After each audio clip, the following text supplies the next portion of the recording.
Pandemic. By A.S. Geek 2012. Chapter 31. Investigations.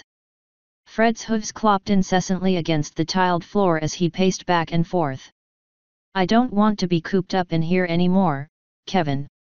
I know you all want to find out what caused this, but I didn't stop being an American citizen just because I have hooves instead of hands and feet. I understand you're frustrated, Fred," said Kevin, his voice sounding tired despite it just getting to midday. Fred stopped and turned to face him. "No, I don't think you do. I can't even explain it myself, but being away from others like me is making me a little stir-crazy. And then I hear that ponies are gathering in shelters. Why can't I be with them?" It had been Fred's change in mental attitude that had prompted Kevin's visit. Janet had told him that even before his descent into paranoia, Fred had been more of a loner outside the small circle of his army buddies. "As far as we know, no one else has quite progressed to your state yet. What about when they do? What then?" Kevin was not the one who made those decisions, but mentioning that would only make Fred more upset. In fact, he no longer knew who was at the top of the decision chain, not since the FBI had descended en masse on the operation early that morning. He had been grilled by an agent almost as soon as he had arrived that morning. "We're taking this one step at a time. There's a sense of desperation at the moment. We still don't know who or what caused this." Fred frowned. "I had some sort of federal agent talking to me earlier. At one point he asked me if I had ever taken recreational drugs on a regular basis. Like I would ever touch that shit. I didn't even drink, let alone do that." "Likely to determine why you thought your companion was a little girl," said Kevin. "I'm hoping that means they're taking you seriously." Fred took a step closer to Kevin. "I'm not sure they are. They seem to be a whole lot more interested in me and what I've been doing the past 20 years. They're treating me like I'm the suspect, not her. As far as I can tell, the FBI is treating almost everyone like a suspect," said Kevin with a slightly acid voice. "I was asked some uncomfortable questions as well. So you really don't know exactly what's up, do you?" Fred said. "You know as much as I do at this point, I'm afraid." Fred's gaze softened. "Thanks for being honest with me. Now, I'd like to ask you something in return," said Kevin. Fred sat down on his haunches. "I have a feeling I know what it is. Do you want to be human again?" "Yeah, that's what I thought," said Fred in a low voice. "The shrinks have been needling me about that, too." He waved a forehoof. "Didn't you read it for yourself? They wrote everything down. I wanted to hear it from you." Fred smirked. "Right from the horse's mouth, hey." He paused. "I should be clamoring for a cure. I should be complaining about being a little colorful horse. Do you know what they fed me for dinner last night? Hey. And damned if it wasn't good, if a little bland." He lifted a forehoof. "Do you know what I did with this before I was taken here? I broke solid concrete with it. Just one hoof." He glanced past Kevin. "I could bust down that door with a single buck. I've never had this much strength, even back in special forces. I keep thinking, what else can I do?" "That doesn't really answer the question," said Kevin. Fred chuckled. "I like you, Kevin. You know how to cut through the bullshit." "Honest answer? I don't know." He stood and trotted around in a circle. "Everything works the way I expect it would. I can move around as easily as I could in my old body. Yeah, my table manners are horrible because I can't use a fork with hooves, but it's like my head doesn't care. It's like if you had asked me before, do you like being human? The question makes no damn sense. It's just what I was. Now I'm a pony. It's just what I am. When I first encountered you in this hospital room, you seemed more upset at the situation," Kevin said. "I still am," said Fred in a low voice. "But more because of all the time of my life that was wasted, and the way I was deceived. He turned his head and looked at himself. I know I've lost something in not being human anymore, but I don't want to dwell on it. He looked back at Kevin. I'd rather look forward than back, if that makes any sense. Kevin looked thoughtful before nodding once. Thank you for indulging me, Fred. Can you put in a good word for me? Fred asked. They're not going to get much more out of me. They can test me only so many times, and I can tell the feds the same story until the cows come home. I'll do my best, I promise. Fred smiled faintly before Kevin turned and headed out. Sandra met him in the hallway. So? Kevin sighed. I don't know whether to feel sorry for him or relieved that he's taking it so well. Everyone affected is like this, an odd form of calm acceptance. Sandra consulted her notes. One man was brought into a guarded hospital room rather than a shelter because he was still under arrest for assault due to an incident a few days ago.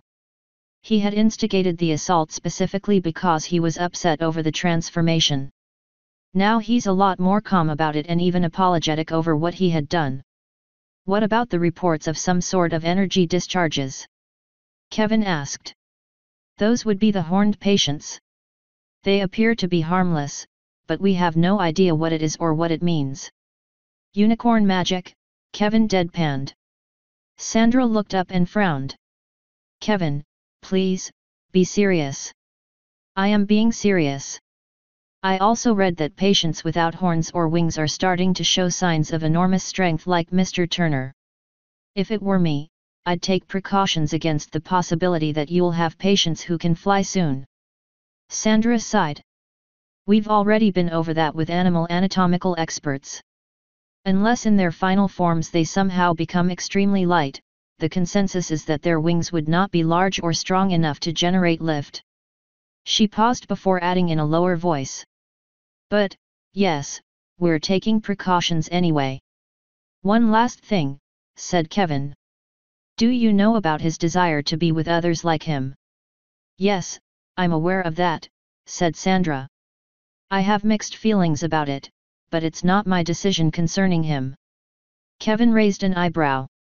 I thought you were in charge of this operation. The medical side, yes. The criminal side, no. Kevin frowned. I don't like the sound of that. I'd advise you to talk to Mr. Heller, said Sandra in a curt voice. You'd have more patience with him than I would. Where is he now? I'm told he's setting up a temporary headquarters at a middle school a few blocks from here. Isn't that one of the designated shelters? Kevin asked in a perplexed voice. Apparently there are some persons of interest expected to show up at that location, said Sandra. He wouldn't tell me who those were. Kevin frowned. Can you spare me for a bit here this morning? Certainly. Asterisk. Despite reassurances that she was not under arrest, Sarah still felt like a criminal being brought to interrogation. Anthony and one other person she assumed was another agent escorted her through the school hallway. She was hustled along such that her increasingly stiff feet were aching badly, but she couldn't bring herself to ask that they slow down. They entered a classroom where the desks had been shoved towards the back and some simple folding tables and chairs set up in the front.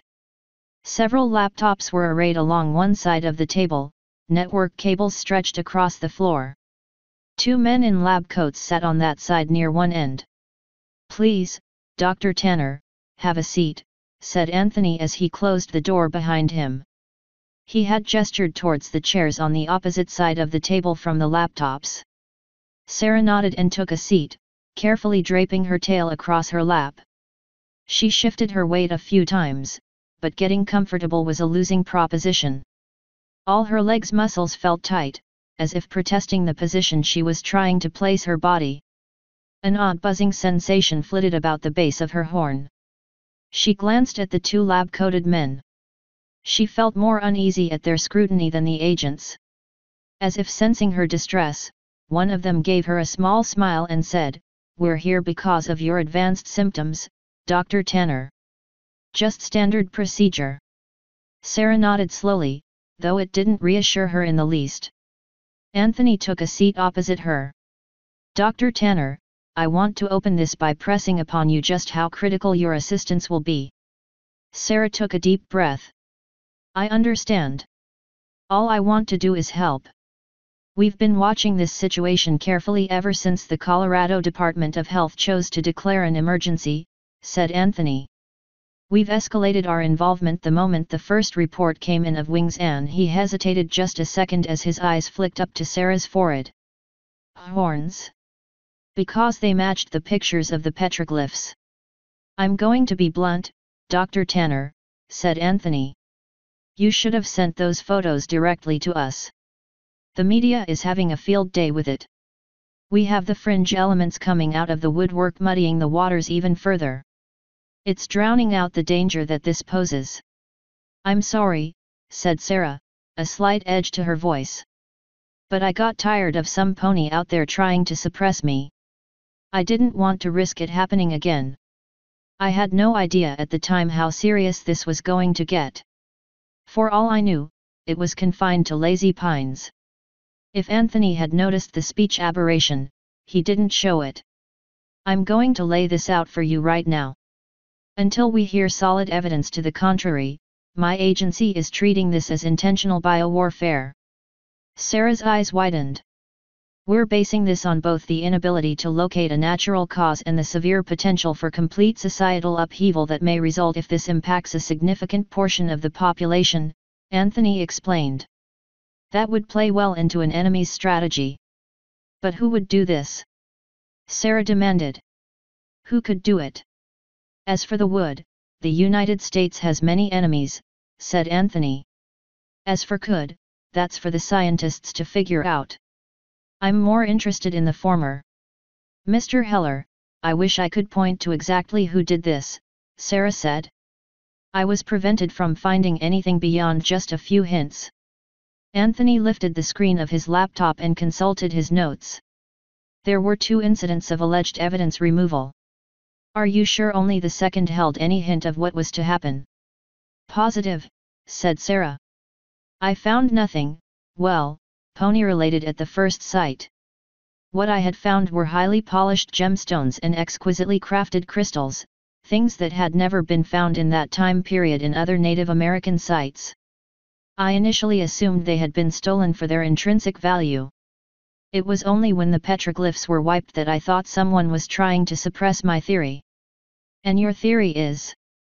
Anthony prompted. Sarah had trouble believing he hadn't already done a full background check on her. This was likely either a fishing expedition, or he wanted to see if she kept her story straight. The buzzing in her horn grew worse. That some tribes of ancestral Pueblones, you probably know them as the Anasazi, may have had more direct contact with other civilizations in the 14th century, predating the earliest recorded contact. Anthony looked thoughtful for a moment. At any time, were you approached by someone you would term suspicious? Did anyone contact you with threats or demands?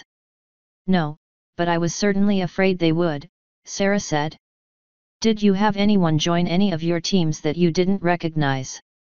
Sarah sighed in frustration. The buzzing had become a tingling spreading through her horn. I handpicked every pony on my teams, Mr. Heller.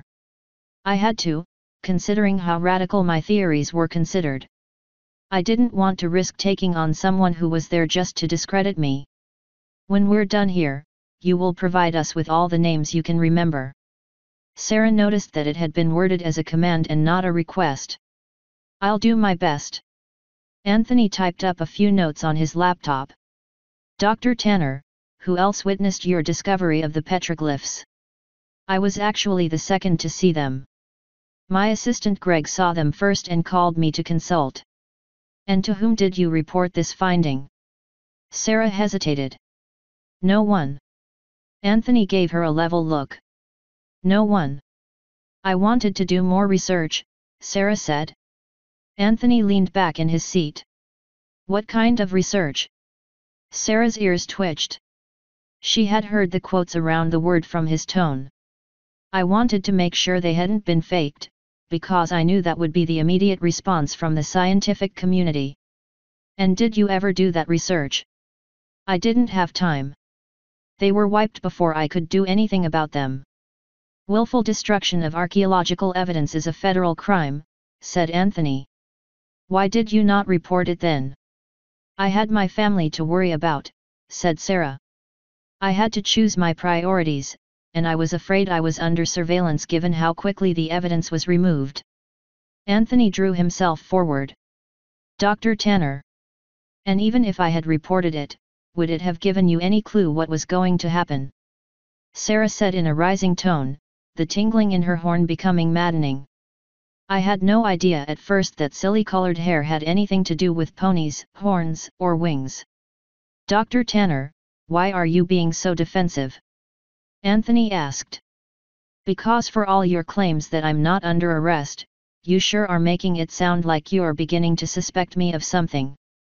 This is a very serious matter, said Anthony. I need to consider all possibilities. You are not a suspect at this time. At this time.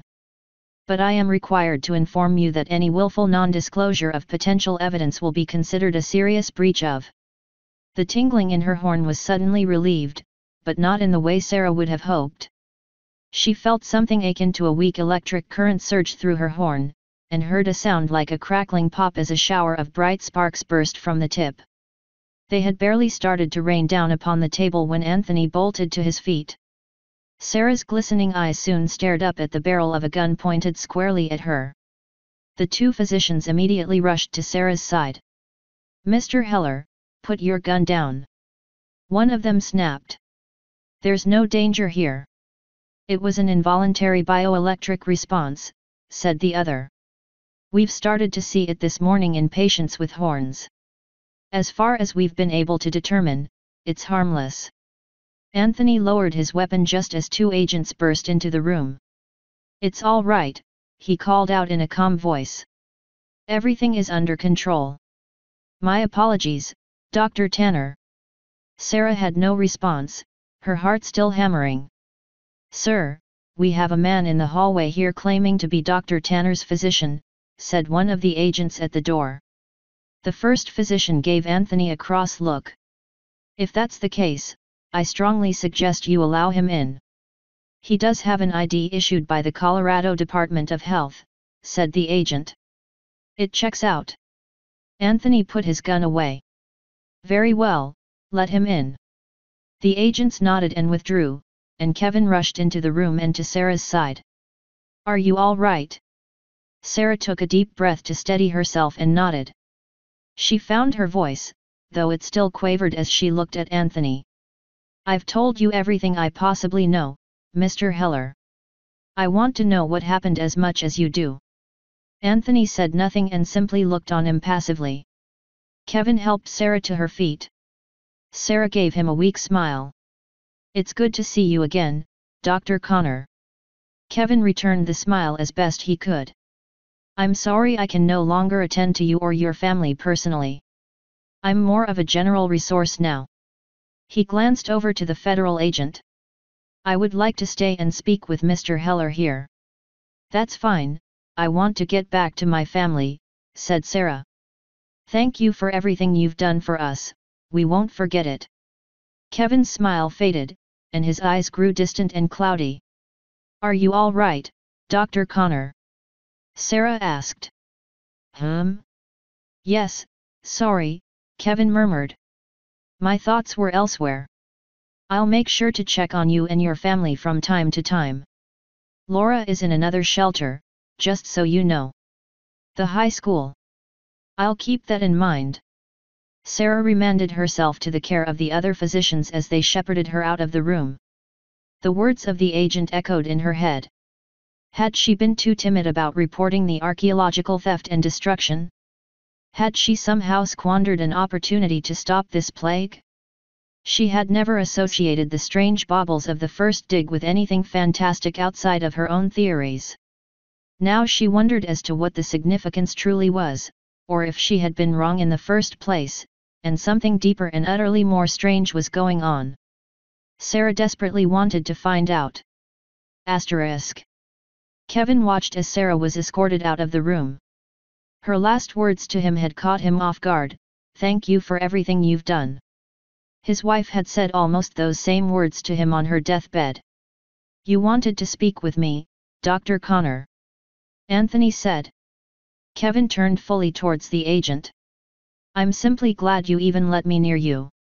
At one point, I wondered if perhaps I was a suspect due to my apparent immunity." Anthony took a seat. "To be perfectly blunt, you were. Past tense, however. A background check on you turned up no red flags, and the Colorado Department of Health states you did everything by the book. They even commended you for your subsequent actions and continued professionalism." Kevin sat down in the seat Sarah had vacated. "I've tried to help. I want to figure this out as much as you do. Which is why I've secured permission to share what information I can with you." He consulted his laptop. "I assume you wanted to see me over the dispositions of your patients." "Yes, my primary concern is Fred Turner," said Kevin. "I want to make sure his story is being taken seriously. I assume you're talking about his purported contact with this little girl he described." "That's exactly what I mean. We've come up empty so far on that. Unfortunately, Mr. Turner himself has a number of red flags in his background that are of grave concern to us." Kevin raised an eyebrow. "Such as?" "Discharged from the military under unusual circumstances," Anthony said. "History of anti-government sentiment and activity. Questionable mental state. Antisocial. Loner. Prepper." Kevin frowned. "The last time I looked, Mr. Heller, none of those were illegal." "I never said they were," said Anthony. "But they are warning signs. I also didn't mention the most suspicious item, one that could be considered a crime, at least by the IRS, unknown, unreported, and untraceable sources of income." Kevin paused before venturing, "I was told he used those to build his bunker." "Yes, which would conveniently isolate him and his activities from the public. His profile fits that of a disaffected individual who would be a likely target for recruitment by terrorists. The untraceable income suggests this may have happened." "You cannot seriously believe he developed a biowarfare agent," Kevin said crossly. Anthony leaned forward. "No, of course not, but someone else could have done so and passed it to him. And would he willingly infect himself? Dr. Connor, my agency has uncovered terrorist plots in the past involving the dispersal of anthrax or similar pathogens. In every case, the intended perpetrators appeared very willing to be infected and sacrifice themselves for their cause. So, yes, we have ample precedent. When Mr. Turner was brought to me, he didn't appear to know what was happening to him," said Kevin with forced patience. "When he became more lucid after his transformation, he claimed he had no idea how he got that way." Anthony nodded. "We're taking that under advisement. You'll note that we have not charged him with a crime. What we need right now are answers, and we're coming up critically short. We've had agents tearing his residence apart looking for clues and finding nothing." Kevin ran a hand through his hair. "I honestly think you're barking up the wrong tree. I wish you would focus more attention on this companion he had."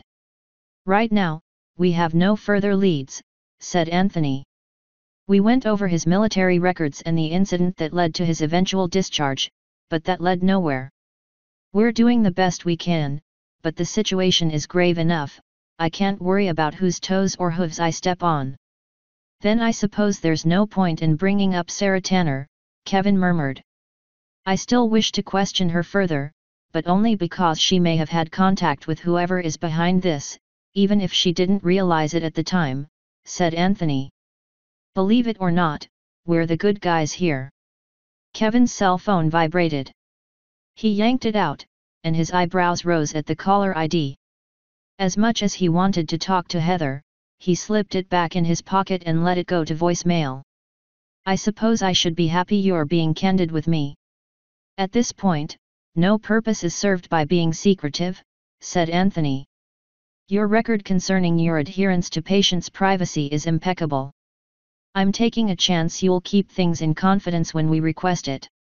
I do admit, I'm rather surprised the patients in the shelters were allowed to keep their cell phones and effectively broadcast their experiences to the public. Anthony leaned back in his seat. That was largely the Colorado Department of Health's call. Not exactly a great call in my opinion, but they never had to deal with something like this.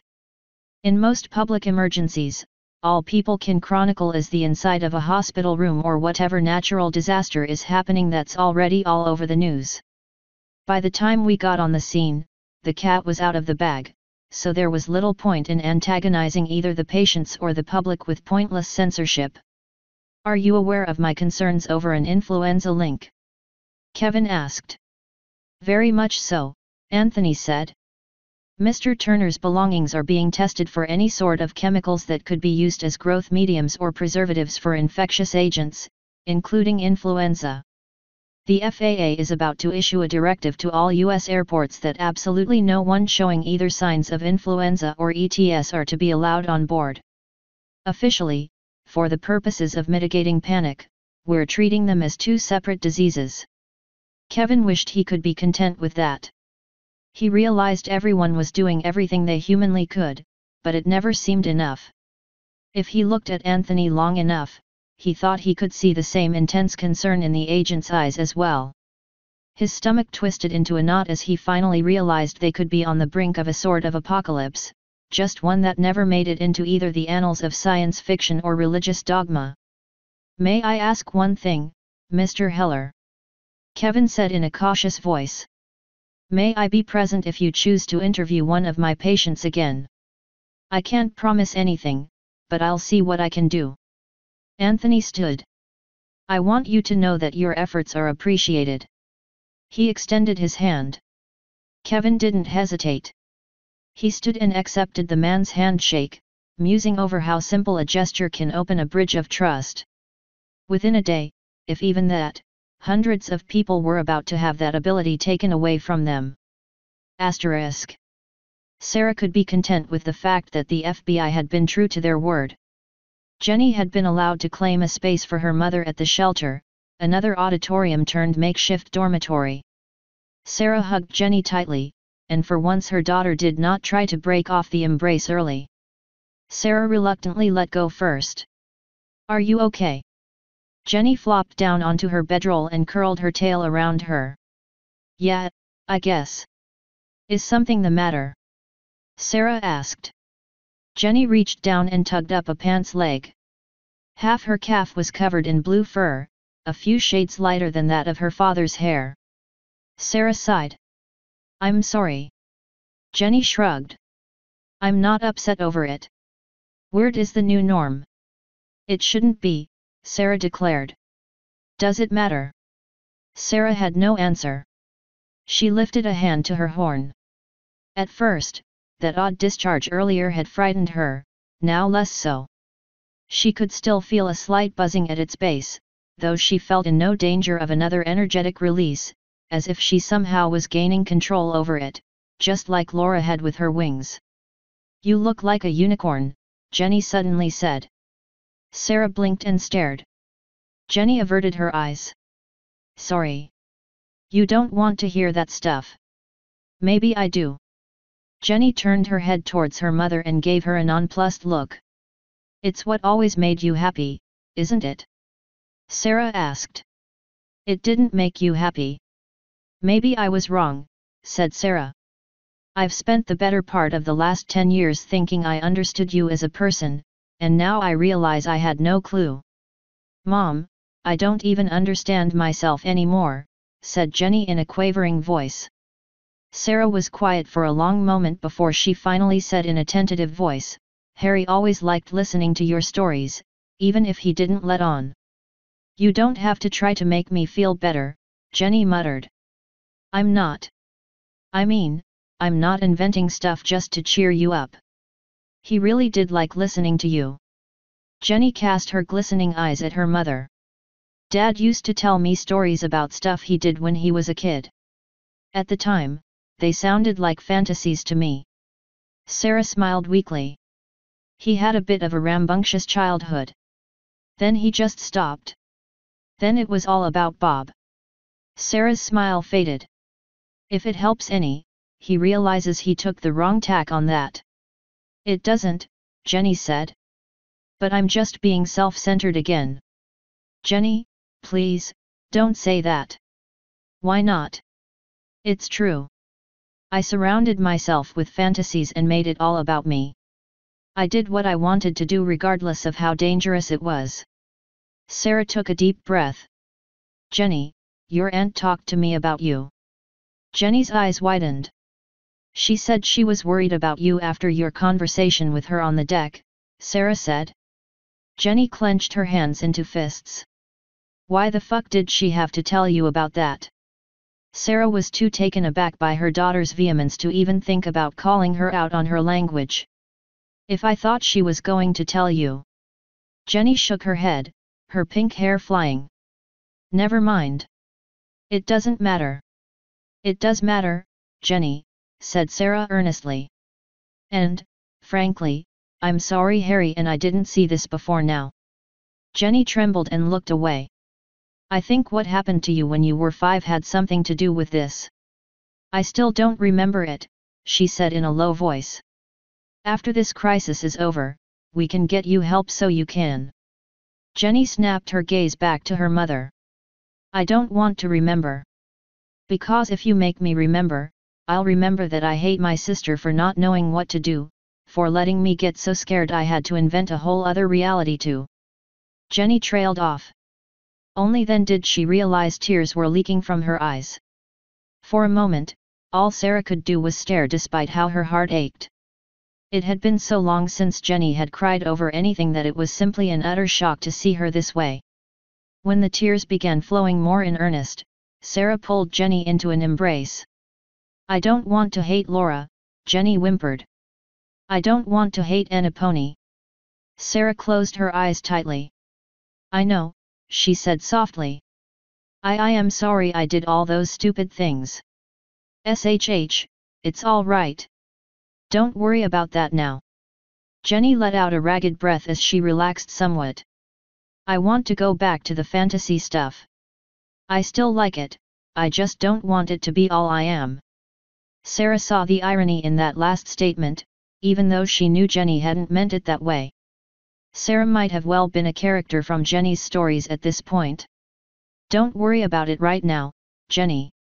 No matter what happens, you still have your whole life ahead of you. Don't think you have to decide right now what you want to do, or what you want to be, for that matter. Jenny drew back and picked up her tail. What I'm going to be is kinda being decided for me, Mom. Sarah managed a small smile. You know I didn't mean that. I don't exactly know what's going to happen, but, well, Laura made a good point once. She said she didn't feel sick. Do you? No, Jenny said softly. So maybe whatever we become, we'll still be okay somehow. Sarah thought back to her earlier musings about losing her hands and her career. She somehow managed to repress a shudder as she said, we'll figure out something to do. Asterisk. Kevin was in no hurry to return to the hospital. His hours were long, arriving while still dark and leaving after sunset, thus he had not seen the sun in days except the occasional glance through a hospital window.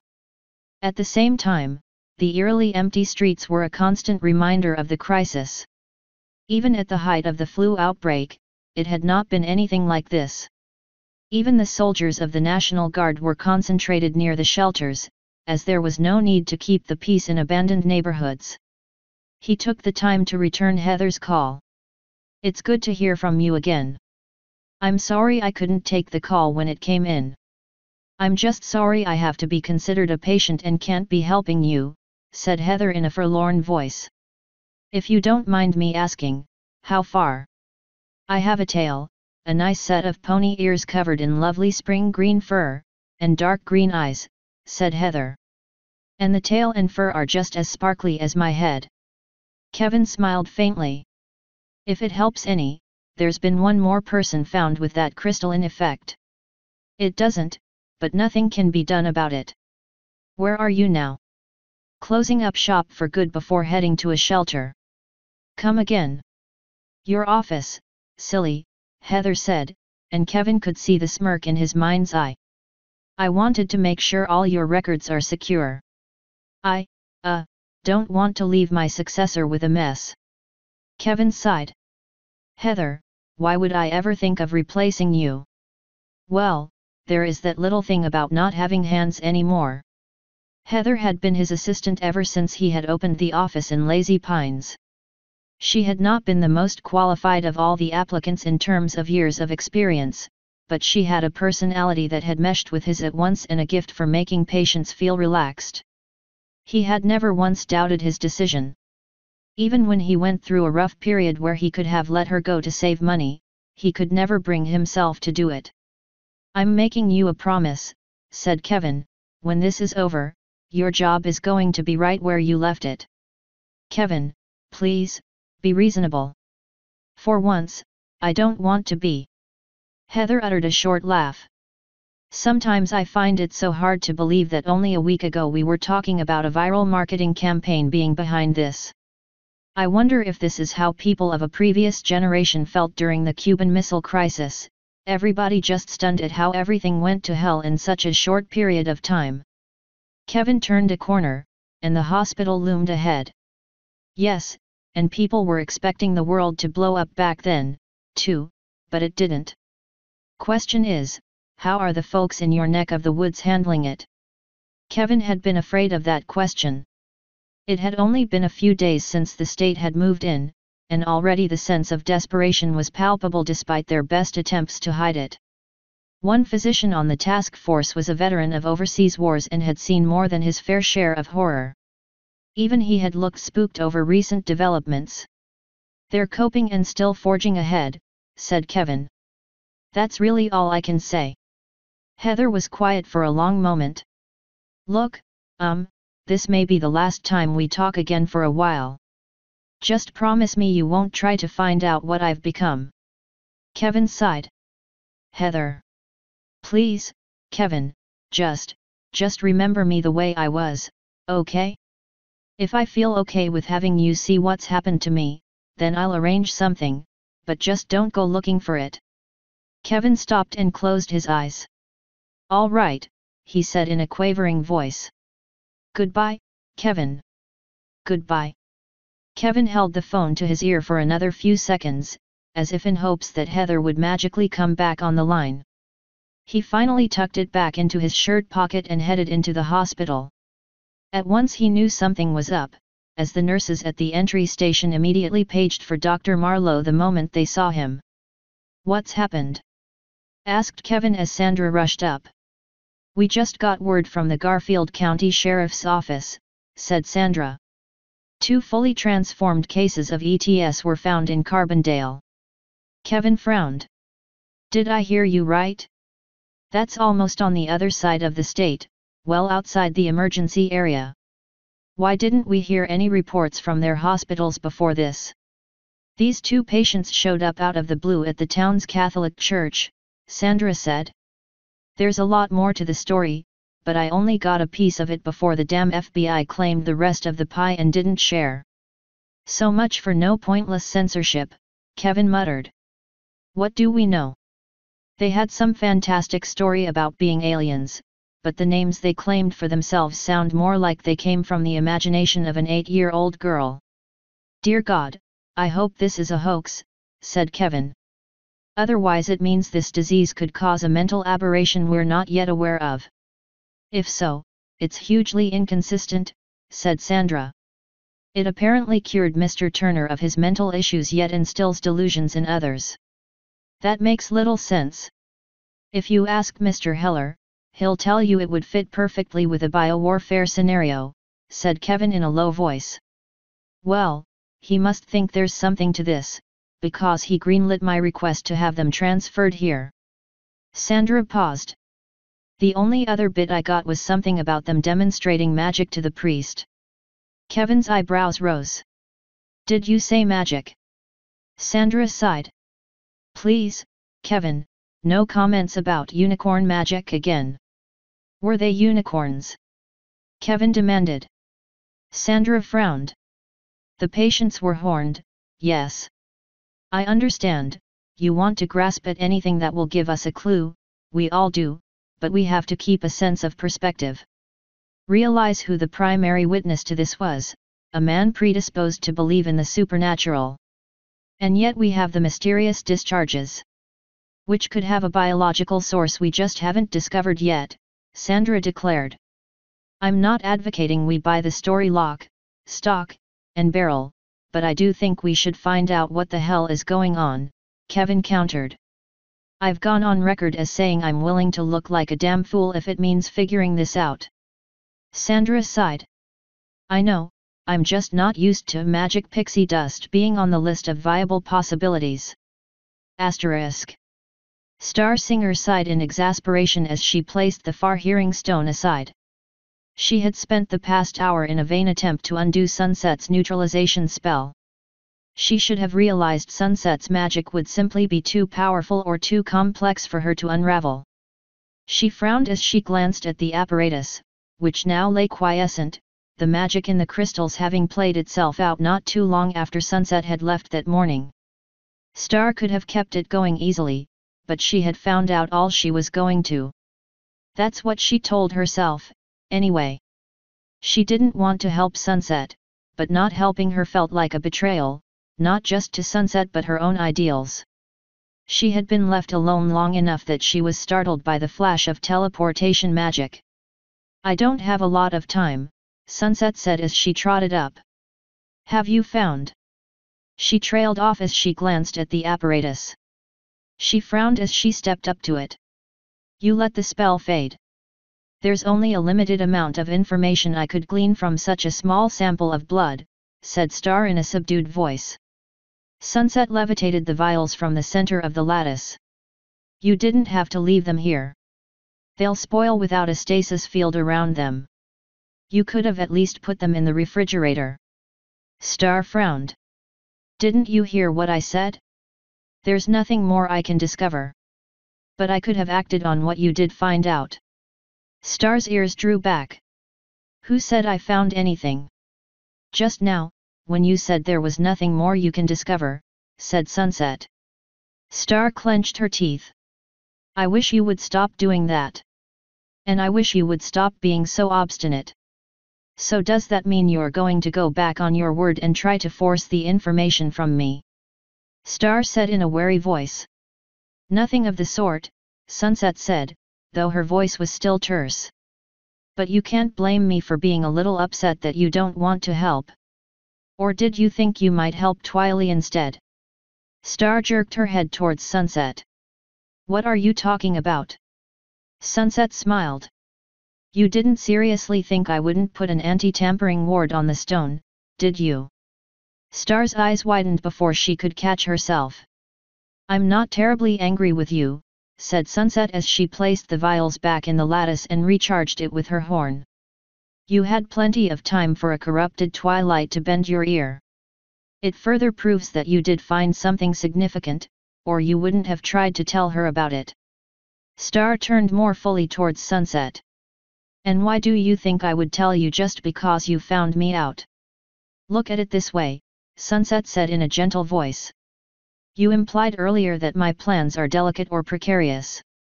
If that's the case, anything that can smooth it out would be appreciated. Having some natives, however few, completely immune to the effects of the modified virus means potential disruption. I don't believe it will be enough to unravel my plans, but I bet you do. Do you want to see needless hurt? Star knew that her supposed friend was trying to manipulate her, and were she to press Sunset on the matter, Sunset would claim it to be an appeal to reason. Instead, it spoke to a much baser desire, that of smashing that smug demeanor. Star acted on the emotion before she could think better of it. Fine, I'll tell you. You don't know the natives of this planet as well as you think you do. That little sample you gave me? Something in it is channeling magic. Sunset's eyes widened slightly. Star looked upon Sunset's expression with a small measure of satisfaction. You keep going on and on about how these natives can't use magic. They can't, Sunset declared. I've had 20 years to observe them. In all the natives I've studied, I've found zero real ability. Even those who claim ability are little more than charlatans or delusional. Star jabbed a forehoof towards the crystal lattice. Then you missed one, because something is going on that I can't explain. Sunset approached the apparatus again, looking thoughtful. After a few moments, she said in a low voice, "We're both right." Star raised an eyebrow. "Come again." Sunset turned to face her. "The natives cannot actively channel magic. What if this one is passively channeling it? Is that possible?" Star asked in a tentative voice. "This native is a physician who claims he's rarely come down with the ailments of his patients," said Sunset. "What if he is passively channeling magic into his immune system? The reason the modified virus is so infectious is that the magic component not only shields the modification from their technology, but it eludes their immune systems long enough to lay down the spell structure. A magic-assisted immune system would not be as easily fooled." "Sunny, the flow I was detecting was very weak," said Star. "Even a rough extrapolation as to how much magic this native could be passively channeling overall is nowhere near. I have my reasons for why I think the theory is correct," said Sunset.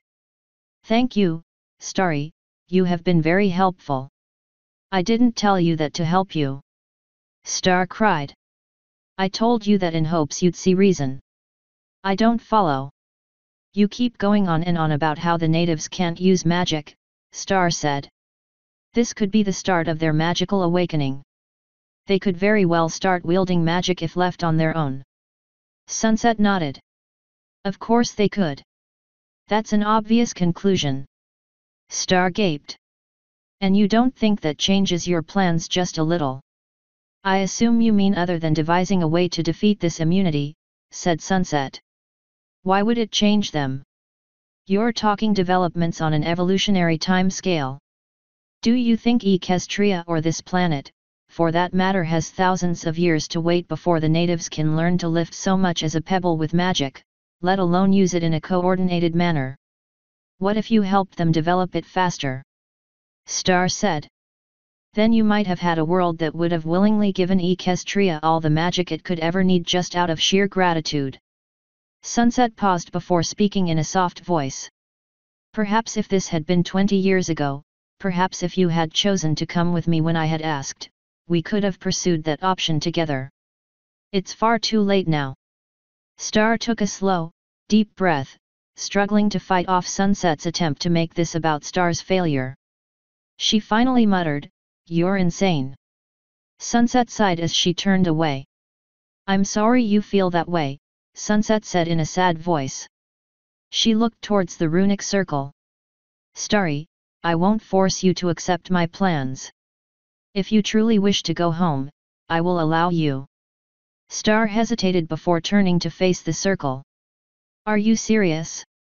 You'd send me back to Equestria even with everything I know about what you're doing? This end of the portal is completely locked down. The only reason I didn't do it before now is because it takes a steady flow of energy to maintain the lock. It was another reason for faking my death. I didn't want to give Celestia a reason to pursue me." Star looked thoughtful for a long moment. "All right. I'll take you up on that." Sunset lowered her gaze. "Very well. But after I do something first." Star paused. "After I sing to the stars of this world." Sunset turned to face Star and smiled softly. "Thank you, Starry. I feel like you're giving me the chance I need to prove myself." Author's note: since I've returned briefly to 2 chapter updates, I need time to catch up. Therefore, I need to skip a weekend. The next update will be May 20th. End author's note.